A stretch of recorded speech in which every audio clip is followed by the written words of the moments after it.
This is Bible lesson number 217. All the prophecies in the Bible that are worth recording. Part number 4. And today is, I sure did like my old Bible better. What is today? The Sabbath. The 7th? Sunday. I know it must be on here somewhere. Sunday. You got that part right. I don't know where this is. I guess I need to go have a school on my phone so I can find stuff. So at any rate, today we will review part 3 of last week. We had a few signs of the times and scripture of the day, and then we'll continue on with our pursuit of Bible prophecies in the book of Genesis for a while. But before we get started, we'll open with a word of prayer. Blessed are you, O Lord our God, King of the universe, our creator and maker, and the one in whom we live and move and have our being. We're grateful that you've sent this rain to us that causes the flowers to grow and in this dry land, we appreciate it. And we're thankful that you've given us this time that we can gather here out of the rain and out of the elements and in a comfortable place to study your word and to consider these things that long ago you gave your prophets.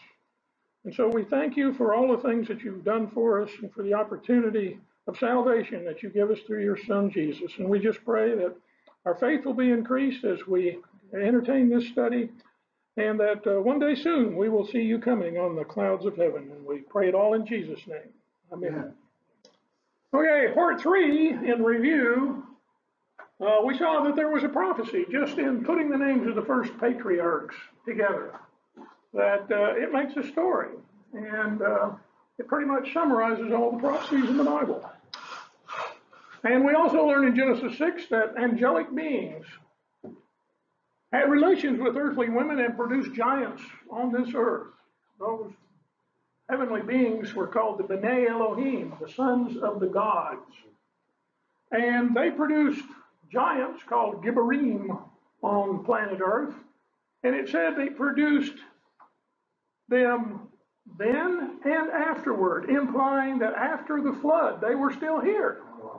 And what we have found today is evidence that those giants are not only here in the past, they are currently here. And that in certain remote places on planet Earth, you can find them. And the most recent example was the giant of Kandahar, whom our forces shot and killed. The thing was 12 feet tall, weighed 1,500 pounds, smelled like death warmed over. So it had red hair, double rows of teeth, 6 digits. But it was ugly, and it was a cannibal. And if you read the account in the book of Enoch, you find that those early giants were cannibals too. They ate everything. And in fact, that was one of the reasons God wiped them out of at least one region of the earth. So then we looked at the prophecies of Jacob and Ishmael. You know, Jacob had 12 sons, and to those sons, they were called the house. His name was changed from Jacob to Israel. Jacob meaning heel catcher, to Israel, which means one who wrestles with God. And so Jacob and his descendants are known for wrestling with God their entire life, although they are God's chosen people. And then there was another group, the descendants of Ishmael. And Ishmael said that he would be a wild donkey of a man, his hand against every man and against his brothers. And that has been the nature of the Arabs to this day, yes. Like the fallen angel. Could have been Lucifer's angels, or you think it was God's angels? Well, they were all God's angels at one time. Right. According to the book of Enoch, it didn't say that they were followers of Satan. It just said that they saw the sons, the daughters of men, and they decided they go down here and play God. And so we don't know that they were for sure elements of Satan's group or not. but they were certainly the sons of the gods. The B'nai Elohim. Any questions? There's a lot of stuff you'll learn in this class that you won't learn from the pulpit, I can guarantee you. As a matter of fact, I'm lucky to have a job. Speaking of that, sometime today, would you try to tie your prophecy lesson into the pastor's sermon? About second chances? Well, we certainly have second chances and thirds and fourths. Amen. Fortunately, we do, because all have sinned and fallen short. Right. And while the pastor was, no, I'll just bring this up now. Over in, let's see, where was the lesson? Deuteronomy. Deuteronomy. And over in Deuteronomy, I think it was in chapter 30. Let me read the verse. Chapter 30, verse 5. And the Lord, your God, will bring you into the land which your fathers possessed, and you will possess it. And he will prosper you and multiply you more than your fathers. That happens to be the 5,708th verse in the Bible. The Jewish year, 5,708, was 1948. And what happened in 1948? Israel was founded. And he brought them into the land that your fathers possessed, and you will possess it. Just an accident, I'm sure. Yeah. Speaking of accidents, God does not love this world.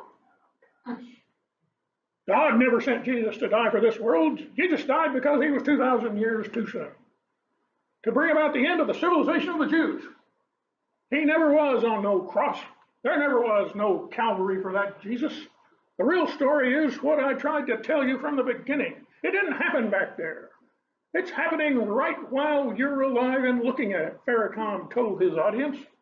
I represent the Messiah. I represent the Jesus. I am the Jesus. If I'm not, take my life. Okay, have it your way. Oh, does that remind you of anything in the Bible? Oh, how about this? Deadly germs. Got a mysterious infection that's spanning the globe. It's called C. auris. And this guy got it. They shut down the ICU. They couldn't figure out what it was. And then they isolated it to the one room. They went into the room, sprayed hydrogen peroxide all over the place. Then they put a Petri dish down in the middle. Darn stuff grew again. They couldn't get rid of it. They ended up in half the room. Mattresses, canister holes, the window shades, the ceiling, everything in the room was full of this stuff. And he said they finally had to take a specialist in to kill the stuff. They ended up destroying most of the stuff in that hospital room where this guy died from. My point being this, sign of the times. And Jesus answered and said to them, take heed that no one deceives you, for many will come in my name, saying that I am the Christ. Well, we just got one crazy candidate there, Calypso Louis. And they will deceive many, and you will hear of wars, rumors of war. See that you're not troubled, for these things must come to pass, but the end is not yet. For nation will rise against nation, kingdom against kingdom, and there will be famines, pestilences, and earthquakes in various places. These are the beginnings of sorrows. Pestilence, infectious diseases. We got Ebola now. It's popped up back in Africa, and it'll go through there and wipe out half of that country, I'm convinced. They just don't have any way of dealing with it. Same with this other thing. And, you know, we have instant communication and transportation today. What is in Africa tomorrow is going to be here the following day because we got airplane travel. They had, you know how HIV got started? I have a friend who, he claims to be working with Jonas Salk in South Africa. And they discovered that there is a deal called dung fever. And they knew that the green monkey was immune to it. So they took this village And they made a serum out of the blood of the green monkey, and they inoculated the whole village. Nobody got dengue fever, but they all got HIV. And not only did they get it, they spread it all over the place. And then a steward on one of the airliners contacted it. He spread it through the what am I trying to say here? The homosexual community all over the world. He had multiple partners, and it spread like wildfire. So my point being, we have not only these infectious diseases, but the mechanism to move it all over the world within days. And all of these things are the beginnings of sorrows. Yeah. Well, that word sorrows is birth pains. These are the birth pangs of the Messiah. And as you've heard me say, birth pangs don't start off really strong all at the first. They kind of start out slow and work up. Then they get more intense and more frequent until finally the baby is born, or in this case, the Messiah comes. So we got plenty of that indicate we are in that time. Yes? I just thought that God was the one that gave wrath to the adulterers. Of course, God's going to cause this through animals, where we get the plagues, but I'm pretty sure he's pretty angry with the way Americans are, doing things. As I think Billy Graham once said, if God doesn't punish America, he owes an apology to Sodom and Gomorrah. Right. But only thing I can suspect is the reason we haven't been wiped off the planet yet is because there are still pockets of Christians here on this earth and on this country. And as long as we're still here, well, they've got another day to wait. But as soon as we're gone, I wouldn't trade this whole planet for a bowl of spaghetti. Okay, we're in Genesis chapter 38 now, where I find the next most interesting Bible prophecy, which one that few people see, and maybe it's not there. But this is my idea. It's others too. And it was told to Tamar, saying, look, your father-in-law is going up to Timnah to shear a sheep. Now, Tamar was the betrothed of one of Judah's sons. Judah is the father-in-law.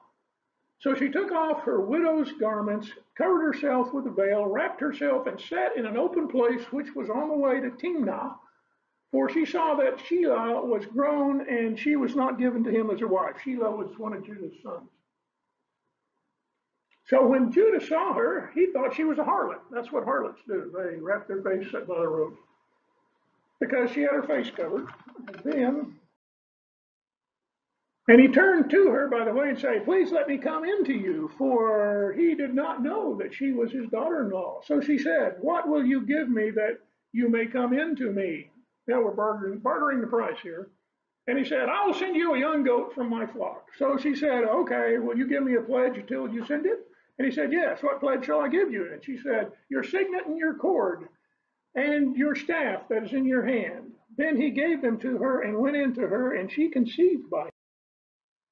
So she arose and went away and laid beside her veil and put on the garments of her widowhood. And Judah sent a young goat by the hand of his friend, the Adulamite, to receive his pledge from the woman's hand, but he couldn't find her. Then he asked the men of that place, saying, where is the harlot that was openly by the roadside? And they said, there's no harlot in this place.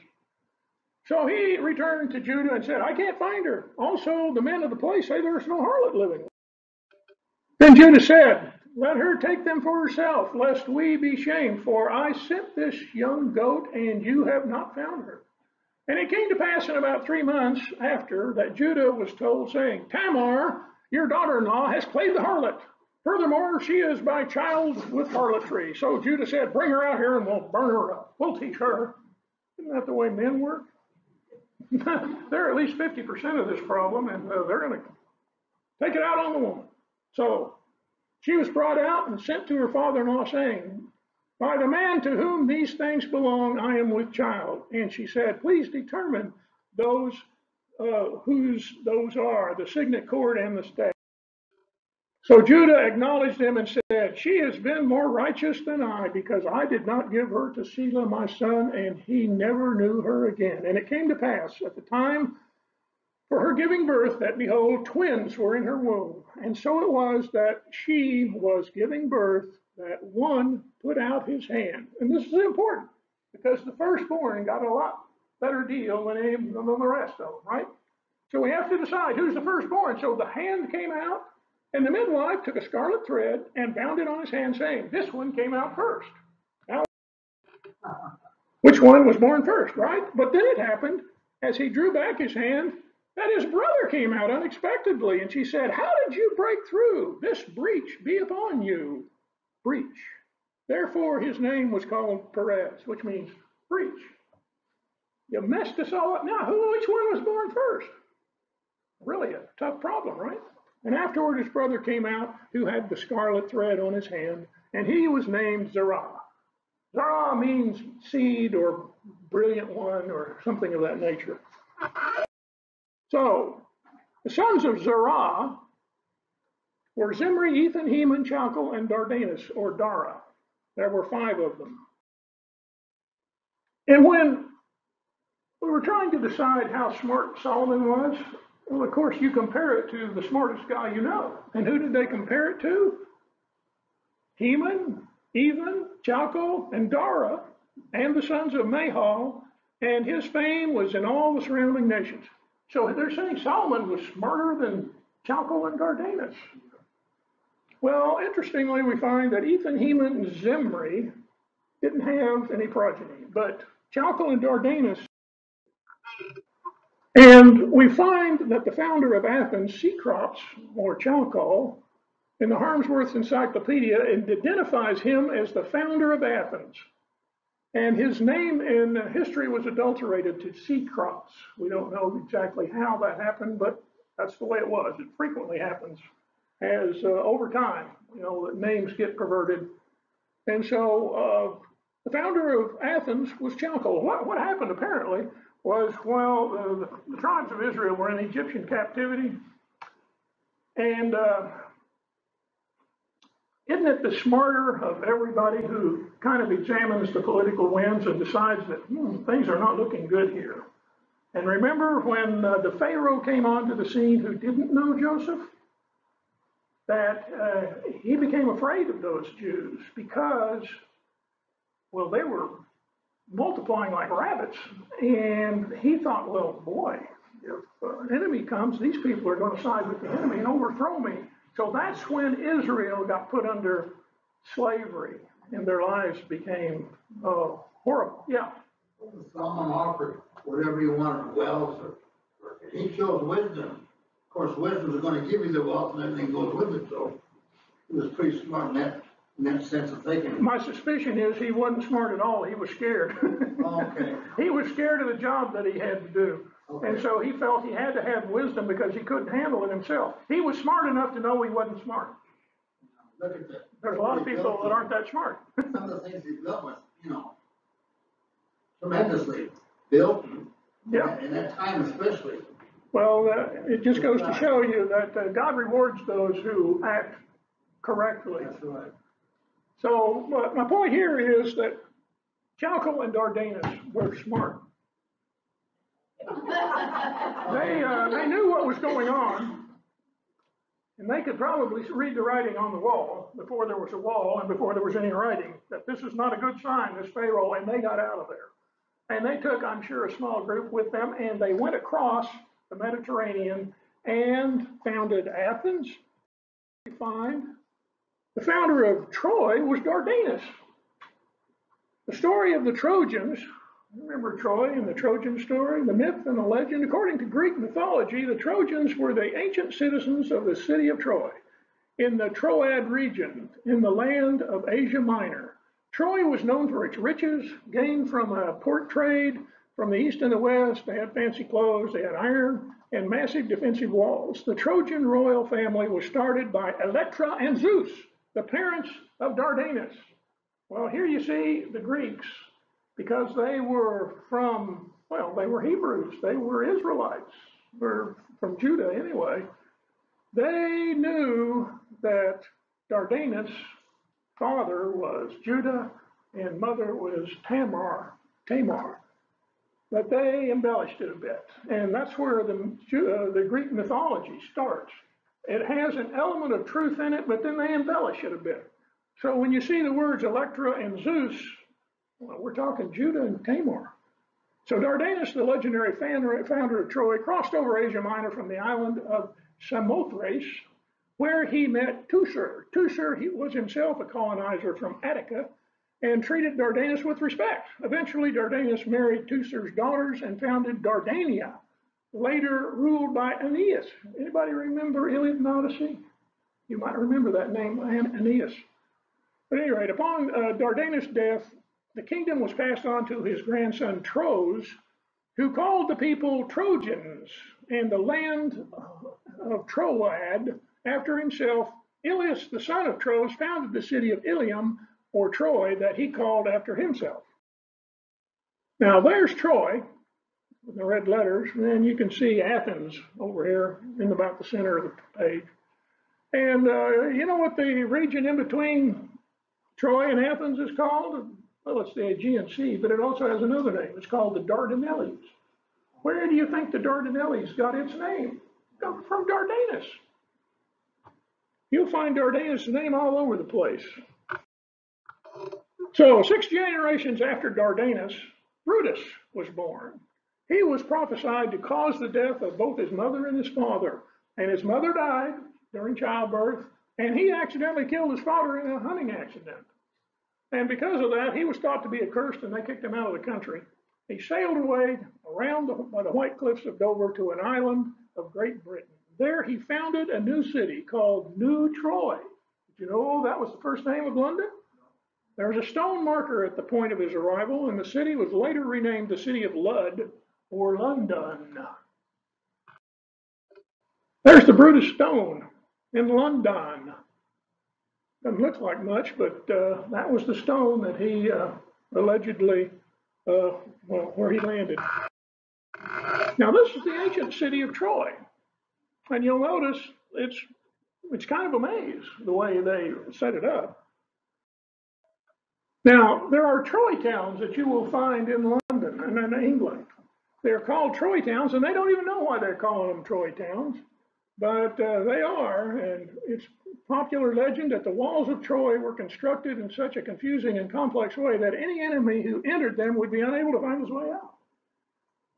Troy towns, the place. They're even in Sweden.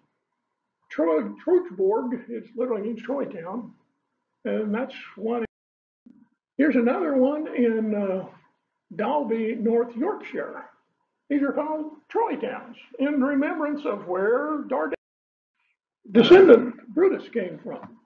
Now, with all that, and thou profane and wicked prince of Israel, whose day is come when iniquity shall have an end, thus says the Lord God, remove the diadem and take off the crown.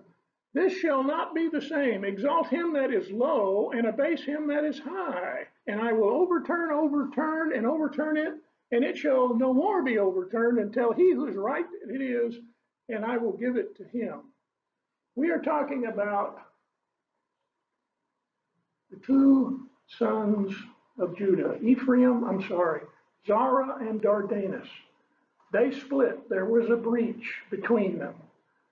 The high side, or the Pharet side, had the throne and the crown. Who was the last king of Judah? Anybody remember? Last king was Zedekiah. And what happened to Zedekiah? He got captured by Nebuchadnezzar. His sons were killed. His eyes were blinded. And that was the end of the Judah side, the high side of Judah. The crown seemingly died. So what happened? Because we got a scripture we're going to see here pretty quick that says there will never lack a man on the throne of David. And that's what we're talking about. Well, here's what happened.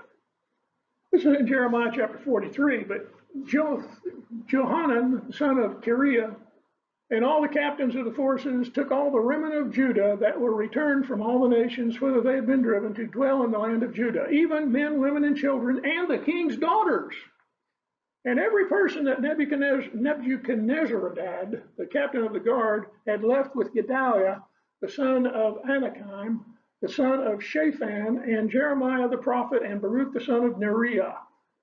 They came into the land of Egypt, for they obeyed not the voice of the Lord, and thus they came even to Tahphanes. You know where Tahphanes is? Anybody see, what was the name of the first movie of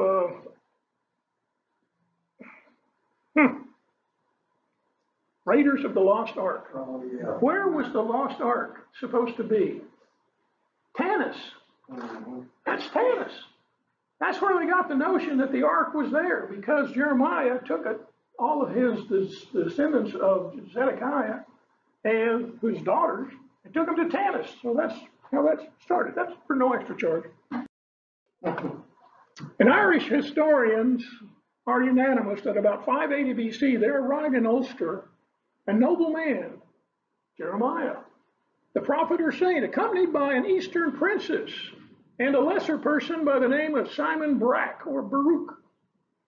Further, that the Irish tradition tells us that Jeremiah married the princess Tamar Tephi, daughter of Zedekiah, to Eachad, the king of Ireland. Well, isn't this interesting? Where did the throne go? Well, it so happens that if the sons die, the transmission of the royal line moves to the daughters. So now we have the daughters of Zedekiah marrying into the royal line of Ireland. Now, isn't that kind of interesting? Here's the tomb of Jeremiah. So they say. Why do they know that it was the tomb of Jeremiah? Well, there's some hieroglyphics on the stones that are around there that weren't able to be decoded for a long time, but then someone figured out how to decode them. And this is another one of the codes on there. And this is a code, believe it or not, that show Jupiter, Mercury, and Saturn in the constellation of Virgo, and it occurred at a conjunction, actually a solar eclipse in Virgo. And the only time that collection of stars and its conjunction occurs is only one day. And it's the 21st of September, 581 BC, which they say is the day that Jeremiah died. What's interesting about that date? Rosh Hashanah. What do we know about Rosh Hashanah? New beginnings. We got a new beginning starting here.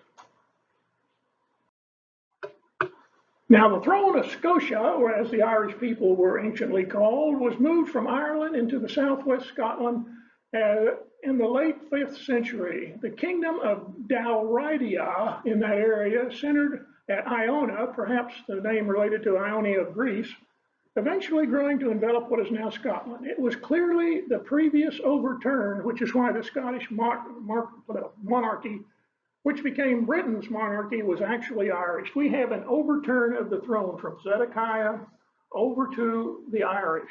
It was overturned from the Irish to the Scottish.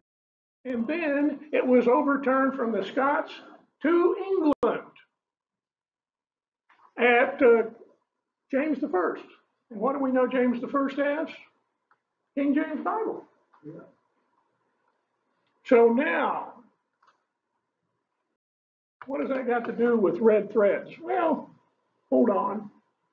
And I have been with you wherever you have gone, and have cut off all your enemies from before you, and have made you a great name, like the name of the great men who are on the earth. Moreover, I will appoint a place for my people Israel, and I will plant them, that they may dwell in a place of their own, and move no more. Nor shall the sons of wickedness oppress them any more, as guess what this is? This is the flag of Ulster or Ireland. It's got a red hand on it. Where do you think that came from? They're also called the Knights of the Red Branch. The red branch from the old Irish Croab Ruad, meaning dull red branch, alternately from the old Irish Croab Durg, meaning bright red branch, is the name of the three royal houses of the king of Ulster. Bar Mac-Nissa at his capital, Eman Makkah. Not easy for me to say. So, at any rate, their order of their warriors is called the Knights of the Red Branch. So, here we have, and they can't even tell you where the red came from, but it came from Dardanian descendants. The term red tape originated with the red thread tied on the hand of Zerah at birth. The British maintain that legend in that all their formal documents are tied with a red thread. All of the ships in the Navy, when they had ropes, had a red thread woven into them, so that even if the ship sunk, the red thread would be available to identify them as a British ship. Isaiah tells us where they went. He says, "Listen, O isles, unto me, and hearken, ye people from afar. The Lord hath called me from the womb, from the bowels of my mother, and he hath made mention of my name, and he hath made my mouth like a sharp tongue.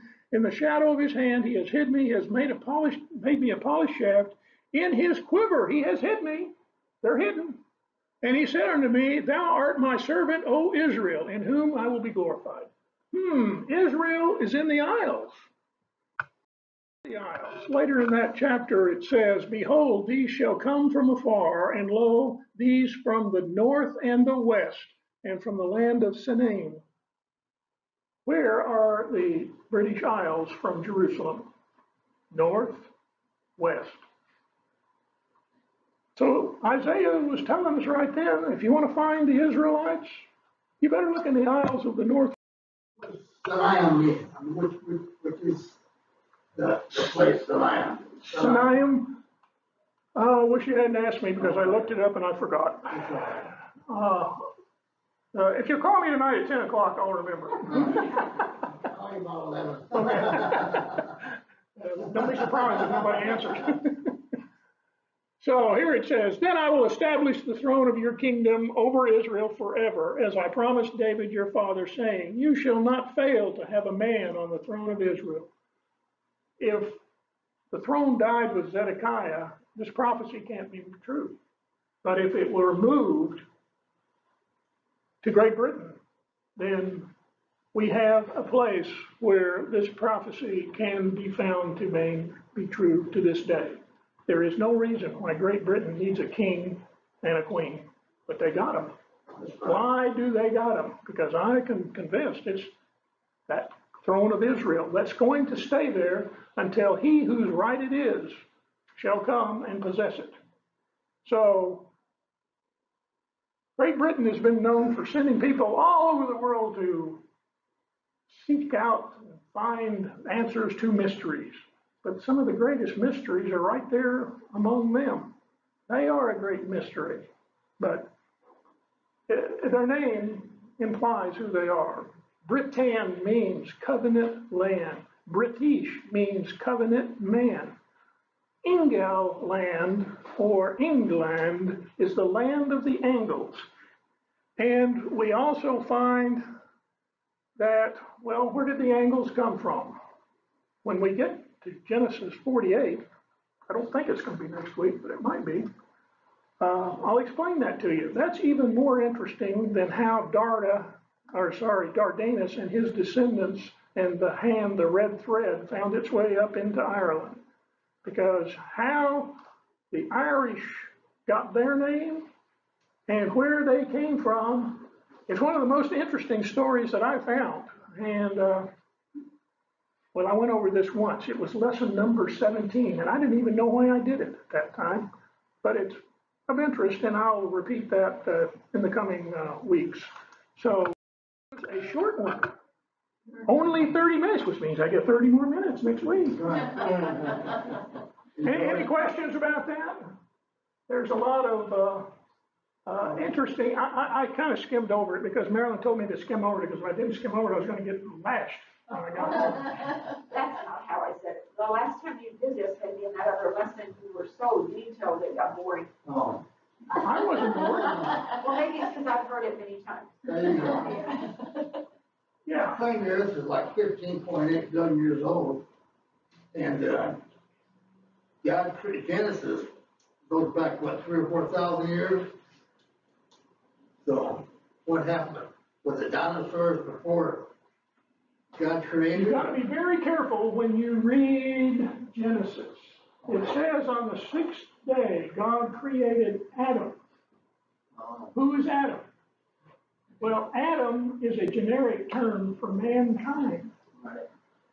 In Genesis chapter 2, it says there was no Adam to till the I ground. got you.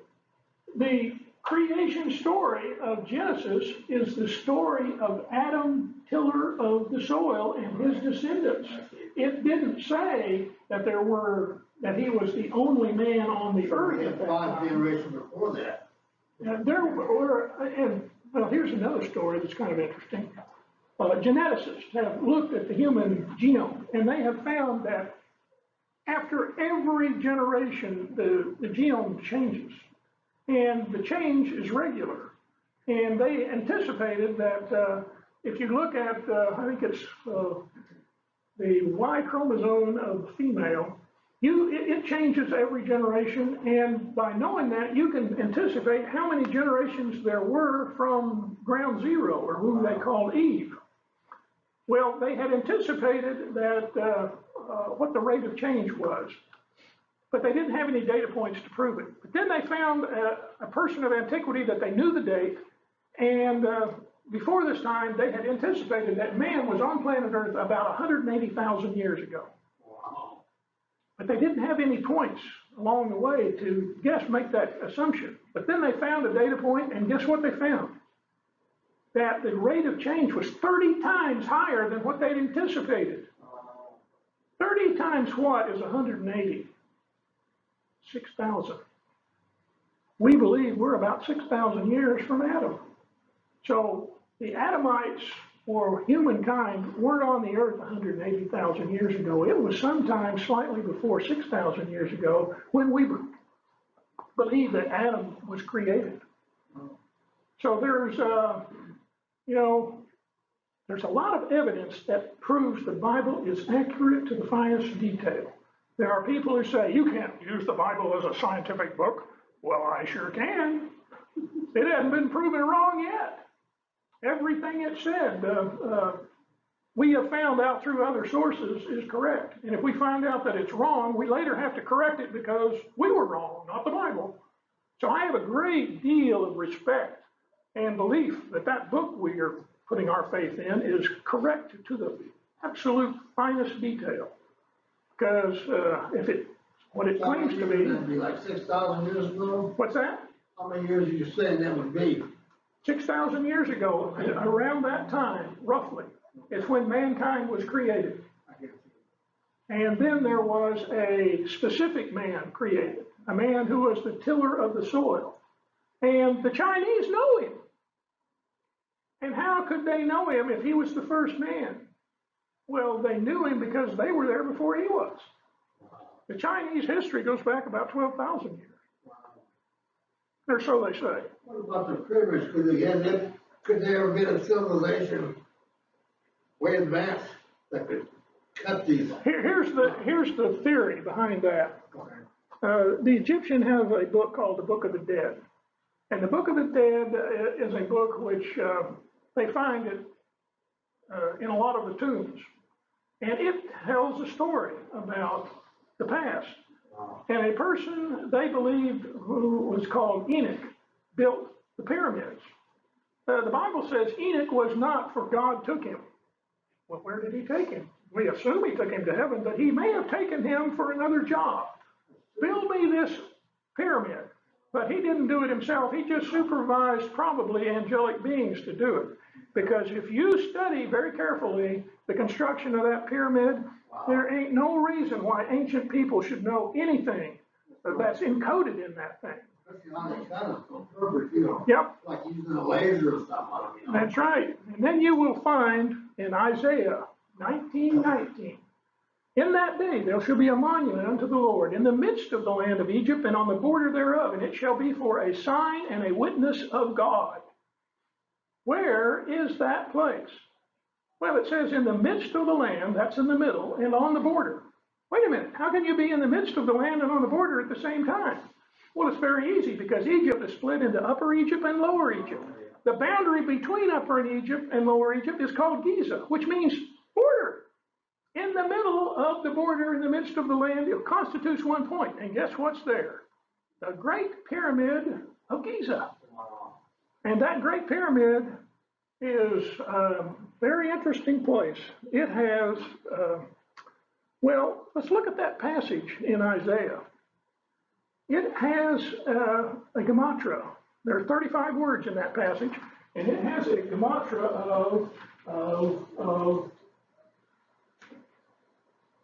been too long since I taught on this, so I don't remember it. I might have to look it up.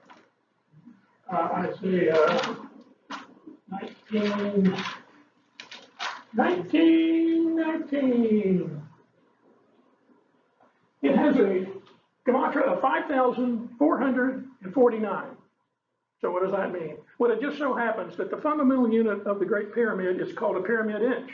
It's 1/10,000th of an inch shorter than a British inch. But that's the fundamental unit. The height from the base to the top of the Great Pyramid is 5,449 pyramid inches. That's kind of like God saying, hey, you want to find out where this place is, this monument of mine? Well, it's that Great Pyramid of Giza. How it's designed, I don't think we could make a pyramid now. Well, first off, we couldn't do it because there's no will to do it. We couldn't do it because we don't have the manufacturing skills to do it. Each one of the stones that weighs 16 tons that goes into the manufacture of the base part of the pyramid is cut to optical precision. It's got a 6 by 8 foot surface by 4 foot, and each of the 4 sides are cut to within 1/50th of an inch in precision. And you look at those stones, you don't see any chisel marks. How did they do that? I don't know. Well, isn't it interesting that if you take the longest latitude, land-bearing latitude, longitude, land-bearing latitude of planet Earth, and the longest waterborne latitude, it intersects at one place on planet Earth, Giza. Now, there are other things that are just mind-blowing about this Great Pyramid. You want me to continue with this? Because, okay. Very interesting. Okay, well, this gets back to Great Britain again. One of the astronomers there, Charles Piazzi Smythe, became interested in the Great Pyramid. And he went there to do some measurements and look at it because he had heard there were some strange measurements associated with this Great Pyramid. By the way, pyramid in the Coptic language means revelation through measurement. So he went there to do some measuring. And there is a descending passage on the north face of the Great Pyramid. And as he was walking down that descending passageway, he began to look over his shoulder. And even in the broad daylight, he could see the North Star. But as he continued down the passageway, it went away. And because the part of the sky began to get smaller and smaller the further down he went. He got to wondering, was there ever a day in history which you could stand at the bottom of that descending passageway, look over your shoulder at the surface, and see the North Star? And he said, well, because he was an astronomer, he was going to figure that one out. Well, he went back and figured out there was only one day in all of history, and that was March 21st, 2141 BC. And he said to himself, man, there's something associated with that. That's a mean something. Well, as he was walking down the descending passageway and he moved in about 20 or 30 feet, he looked on the walls. And there was a V-notch cut, floor to ceiling, in both sides of the wall. It's almost like saying, here's the starting point for something. And on a whim, he and another guy named Herschel, and a father and son team named Adam and James Rutherford, they began to make detailed measurements from that V-notch down. As you go down a certain distance, there is an upward well, it was a blocked upward passage, blocked by 4 granite stones. They dug around them and found the entrance going upward on the other side. And so they measured the distance between that V-notch and that upward movement of that passageway, just to see what the distance was. So they measured it and they said, you know, what if there was 1 pyramid inch per year? I wonder what date we would get from that determination. And they found out that if you use 2141 BC, March 21st for the V-notch and measure a year per day down, a year per an inch, you come to a date 1453 BC. What is 1453 BC? That's the best date we know for the children of Israel leaving Egyptian captivity. Oh, now they got even more interested. So they measured up.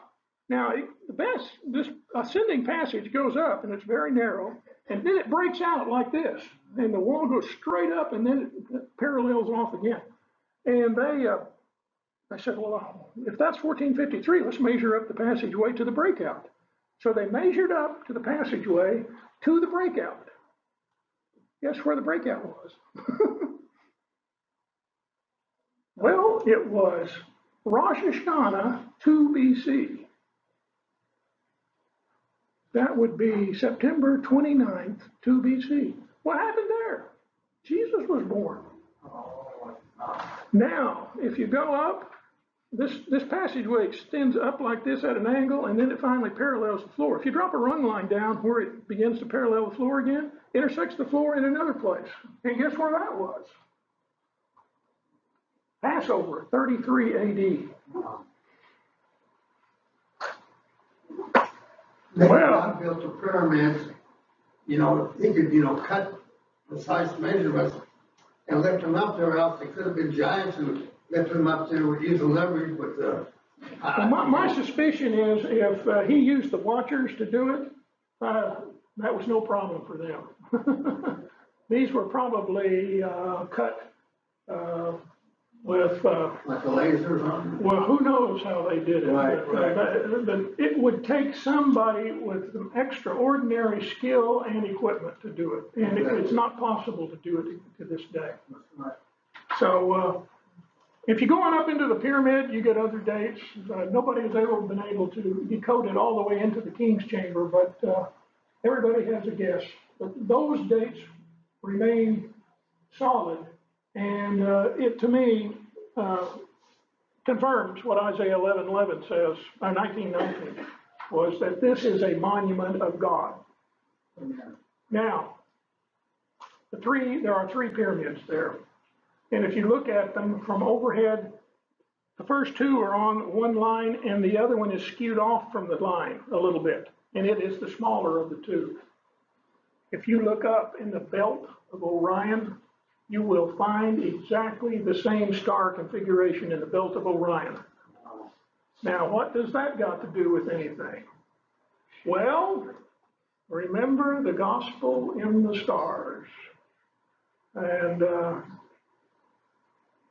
I'll give you another story on that at another time, but it is, there's more to the story, and it goes on and on. It hasn't revealed it yet. The Lord hasn't revealed the rest of the story. Well, we know what Orion is. It's in this constellation of, it's one of the decans of the constellation of Taurus, the bull, and it's basically speaking of the return of the Messiah, and he's coming with a vengeance. Right. And in my estimation, the generation that figures that out is the generation in which he's coming. And we do know that right now we're moving out of the constellation Pisces into the constellation Aquarius, and the nature and the meaning of Aquarius and the gospel in the stars is the pouring out of living waters, which is the key characteristic of the millennial reign. We are moving into the millennial reign. It's written in the stars. Could it be 2114? No, 2141. It's when it was built, my estimation. Oh, okay. And, but we are sitting here with the opportunity to see so many prophecies revealed. The Gospel in the Stars tells us, we know from Revelation chapter 12, to be looking for a 7-headed red dragon. And it would be coming out of the constellation of Virgo. And he's right there. All you got to do if you want to see him is just go on the IRAS site and type in the coordinates for the left thigh of Virgo, and you will see that sucker coming. And it's called Nibiru by the Sumerians. So we're sitting here at the end of the age. Everything is all set, and the only thing we're waiting for is that trumpet. I'm waiting for a trumpet call. What about Magog? That's Russia, you know. That's right. The Battle of Gog and Magog. Yeah. You won't see it. That's at the end of the millennial reign. And Thank goodness. I have spoken about that. It's Ezekiel 38 and 39. And the key takeaway from that chapter is it only happens when Israel is at rest and in the land without walls and without bars. That ain't today. No. The only time that occurs is at the end of the millennial reign. So we don't have to worry about the Battle of Gog and Magog. We won't see it. Can you write that down? Write it down for me. Yeah, so you won't have to worry about it. Okay, next week we'll do something different. Well, something more. And how's Judy doing? Goodbye. Good. She's got getting back to normal? I'm always at therapy, but Okay, well, that's- every day, She's come a long way then. every day's better. Good. Okay, good. Thanks for the info. Okay.